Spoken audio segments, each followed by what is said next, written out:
The transport ship arrived on a cold morning when the sky looked like metal, and everything felt different than it used to be. Nobody expected them to look so much like people, but there they were standing in the arrival zone, with skin that shimmered, like oil on water, and eyes that held 3 colors at once, and everyone just stared, because what else could anyone do when the impossible walked through your door? Her name was something that sounded like wind through crystals, but she told everyone to call her Zira, because human mouths could not shape the real sound, and she did not mind. The whole thing started because Earth needed help, and they needed resources, and the Valen people had both, but they wanted something strange in return, and that something was understanding.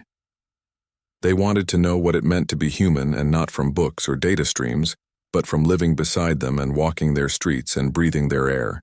So the council picked a small town called Millbrook, where nothing much ever happened, and sent Zira there with a simple instruction, which was to learn and to teach and to build a bridge between 2 worlds that had never touched before. Nobody knew what to do with her at first. The mayor was a nervous man named Peter Ross who kept wiping his glasses even when they were already clean, and he gave a speech about friendship and cooperation that everyone forgot as soon as it ended. They put Zira in a house on Maple Street between the Martinez family and old Helen Cooper, who baked pies every Sunday and watched everything through her kitchen window. Zira did not eat food the way humans did, and she did not sleep at night because her body worked on different rhythms, but she tried anyway, because trying was what she came to do. She would sit in the diner on Main Street and order coffee that she could not drink and watch people live their small, beautiful lives. That was where she met him. His name was Danny Brooks, and he worked at the repair shop fixing engines and machines and things that broke, because everything eventually broke, and needed someone who understood how pieces fit together. He came in every morning at 7 and ordered the same thing, which was eggs and toast and coffee, with too much sugar, and he sat at the counter reading the news on his old tablet that had a cracked screen. He never bothered to replace. Zira noticed him because he never stared at her like everyone else did. He glanced up once when she walked in, and then went back to his eggs like she was just another person, which maybe she was not, but she wanted to be. After 3 weeks, she sat next to him. He looked over and nodded and said good morning, and she said it back, and that was all. The next day, he asked if she wanted to read the sports section, because he was done with it, and she said yes, even though she did not understand sports yet. They fell into a pattern like that, and patterns were something both species understood, because patterns made the universe work. She learned that he had grown up in Millbrook, and his parents had died in a car accident when he was 19, and he had a sister named Katie who lived in California with her husband and 2 kids, and he showed Zira pictures on his phone. She told him about her world, which had 3 moons and cities that grew from living crystal and music that you could see as well as hear, and he listened like it mattered.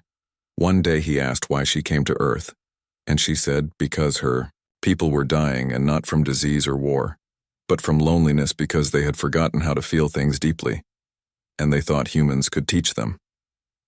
He laughed and said humans were not very good at feelings either, but she disagreed. She told him that humans felt everything so much that it spilled out into art and music and the way they loved people, even when it hurt them, and that was what her people had lost somewhere in their long history. He got quiet after that and finished his coffee and left $3 on the counter like always. Winter came, and the town put up lights and decorations, and Zira learned about holidays, which seemed to be times when humans gathered together and pretended they were not afraid of the dark. Danny invited her to Helen Cooper's house for a Christmas dinner, because Helen had invited the whole street and said it would be rude if Zira did not come. The house smelled like cinnamon and pine and too many people, and Zira felt overwhelmed, until Danny touched her elbow and guided her to a quiet corner where they could breathe. They ended up on the back porch where the cold air made shapes with their breath. Except Zira's breath did not make shapes because her body temperature was different. She asked him what it felt like to be human, and he thought about it for a long time. He said it felt like being homesick even when you were home, and wanting things you could not name, and being scared all the time but doing things anyway. He said it felt like holding something fragile and knowing it would break but holding it carefully until it did. She asked him if he was lonely, and he said yes, and she said she was too. Even though loneliness was supposed to be a human thing, he looked at her, then really looked, and said she was not so different after all. That was when she tried to hold his hand. She reached out slowly because she had studied human gestures and knew this one meant connection and comfort and sometimes love. But when her fingers touched his skin, something went wrong. Her biology reacted to his and his body. Heat burned her in a way she had not expected, and she pulled back gasping. He asked if she was okay, and she said yes. But it was a lie, because she realized then that she could not touch him, and touching was how humans showed they cared. She went home and cried, which was something Valen people could do, but rarely did because what was the point of tears? Over the next months, she tried everything. She wore special gloves, but they made her feel disconnected and defeated the whole purpose. She studied human medicine and Valen biology, looking for some solution, some middle ground where their bodies could meet without damage.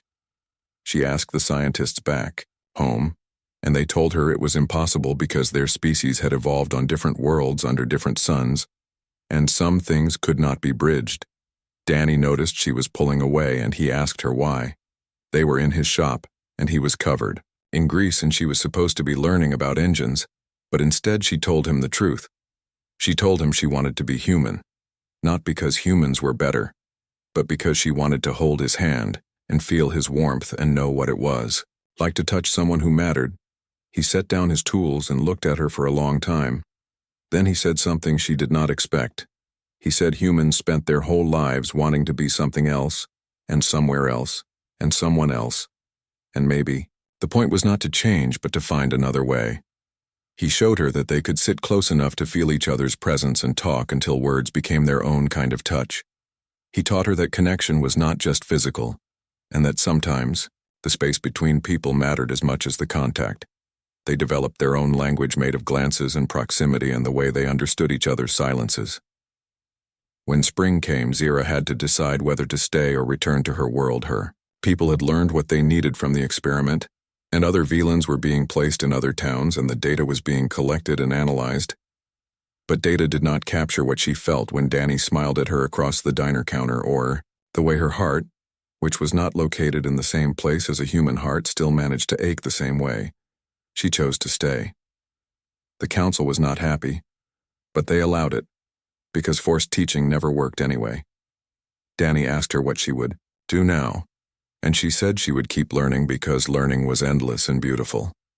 He asked if she regretted coming to Earth and not being able to touch him the way she wanted. She thought about it and said no, because wanting something impossible taught you what you truly valued, and what you truly valued was not always what you expected. They spent years together after that, and people in town stopped seeing her as alien and started seeing her as just Zira, who worked at the library and helped Helen with her pies and sat with Danny every morning at the diner. They never held hands, but they held something else that was harder to name and maybe more important. Sometimes late at night when the town was sleeping, she would stand outside his house and wonder what his hand felt like and what his warmth would do to her skin if she could bear it. And sometimes he would look at her and wonder the same thing. But they had learned the most human thing of all, which was that love was not about possession or completion, but about choosing someone every day, even when it was hard. Especially when it was hard. The alien girl never became human, but she learned what it meant to be one.